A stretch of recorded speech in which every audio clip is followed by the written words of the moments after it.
শ্বশুর বাড়ি এটা আত্মীয়তার কত নম্বর শ্রেণীতে পড়ে জানেন? কেমনে দ্বিতীয় নম্বর?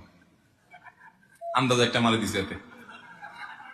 শ্বশুর বাড়ি এটা আত্মীয়তার সিরিয়ালে তৃতীয় নম্বর। আমি থার্ড ক্লাস বললাম না, তৃতীয় নম্বর।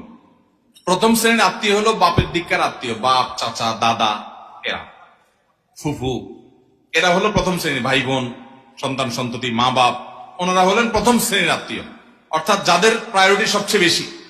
এরপরে হলো দ্বিতীয়, যারা আপনার সম্পদের ভাগ পাবে না কিন্তু আত্মীয়, রক্তের সম্পর্ক আছে। তারা কারা?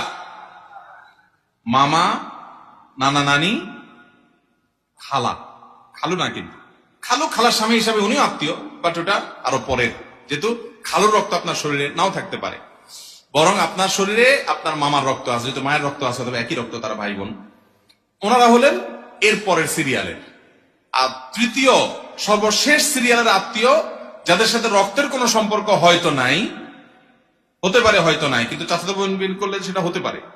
সাধারণত তাদের সাথে রক্তের সম্পর্ক নাই, তাদের সাথে সম্পর্ক হলো বৈবাহিক সম্পর্ক, সেটাও আত্মীয়তা, কিন্তু এটা হলো শেষ প্রকারের আত্মীয়তা।